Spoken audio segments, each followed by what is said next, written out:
Hey, cultural leaders. So last week I emoted about my love for my new product, Culture Class, where I have 10 to 15 cultural leaders like yourselves who enroll in a weekly class where we come together on Zoom video to talk about 50 to 70 of the main things that I identified that are causing the cultural needle to move forward and continue to shape our decision making and business and society at large. So I told you that I was going to review what the ZEITGUIDE Weekly Sunday newsletter would be.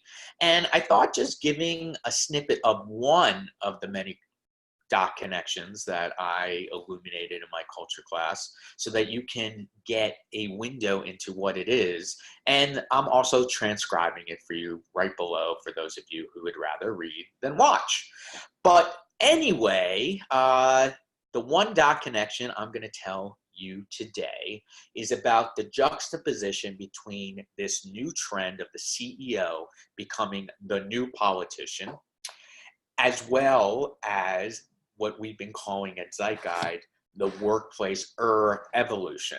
We've been talking about the evolution of the workplace, right? We got open spaces, ping pong tables, baristas, uh, you know, I don't know, plants in the office, more flexibility, etc.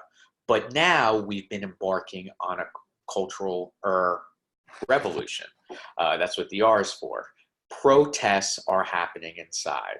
It started with the Me Too movement, and now we're seeing everything from protests against selling products and services to ICE and Customer Border Patrol workers, to climate change, to at Google, there was a great expose last month, which I highly recommend, where employees there was a 23,000 person walkout based on this one executive who got a $95 million parachute after being let go for sexual harassment, to workers protesting against initiatives with the State Department or with the Chinese government. So this whole notion of workers protesting against their employers and the cultural initiatives that could potentially take place is mobilizing in terms of a trend to keep watching and to respond to. So back to the first side of the coin, which is the CEO as the global shaper. You know, we talked about in the first quarter of the ZEITGUIDE, which many of you had to subscribe to. We talked about how Edelman just revealed their trust barometer index, and they interviewed a bunch of employees, and 76% of them revealed that they believe that if our government is really not doing anything drastically to create positive change, then we should rely on our CEOs and they should step into this position. And just a couple weeks ago, we saw Jamie Dimon's plea with his 181 CEO peers at the Business Roundtable to show that CEOs shouldn't just be attending to their shareholders, they should be attending to their stakeholders. And it seems like this reveal has created major impact because we have seen just in the last week 3 things. One, Walmart decided that they're not going to sell any more guns, which is a big political move for a store that has profited off of guns for so much time. But then just this week, 145 companies sent a petition to the Senate pleading for greater background checks and red flag laws. And for those of you who don't know what a red flag law is, I didn't actually before researching this. Red flag laws allow family members and police officials to petition courts to take away arms from citizens that are deemed unsafe to society or themselves. The other CEO as politician development that was announced this week was CEO of Starbucks, Kevin Johnson, who announced that mental health in our country is a major problem. And he had announced that he is investing heavily in mental health benefits for his employees and those who work in his stores.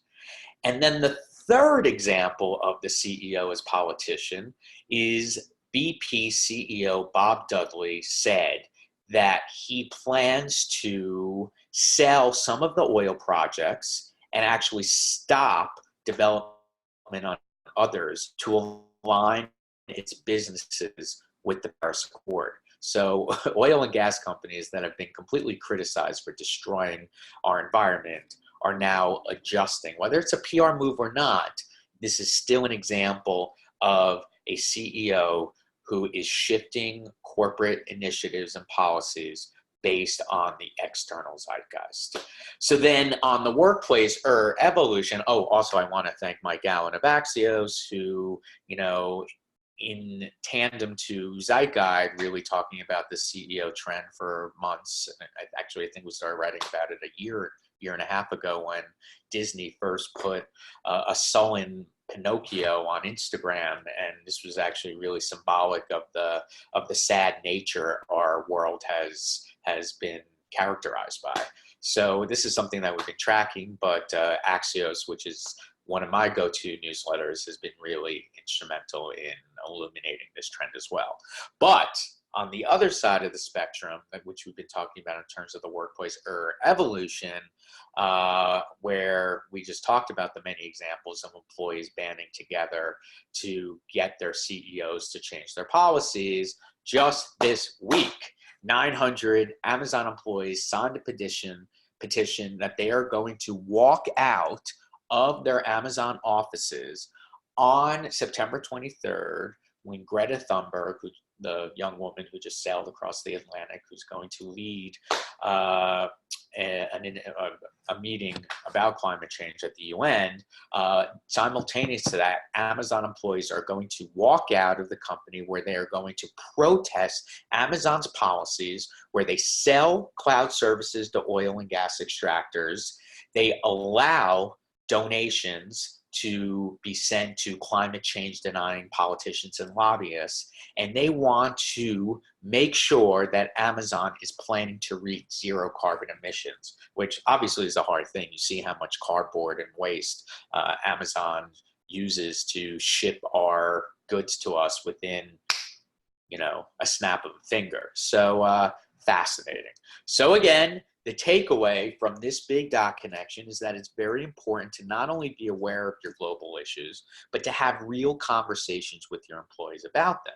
And bringing politics into the conference room, just like it's always been at the dinner table, has never been easy. But those in power, unfortunately or fortunately, need to step up today. And if they don't, the fear of alienating some of their customers or employees can be overshadowed by a destruction of the world. So want to learn more and actually have time to think and converse about what's happening with other cultural leaders and me, your ZEITGUIDE, enroll in ZEITGUIDE's culture class. Again, if you can't make every class, I record every one of them and transcribe them. And the purpose of it is to learn all you need to know about the forces shaping business and society, and learn how you are applying, or how to apply them to you and your company. So keep learning, stay relevant, be curious. Love you all, Brad.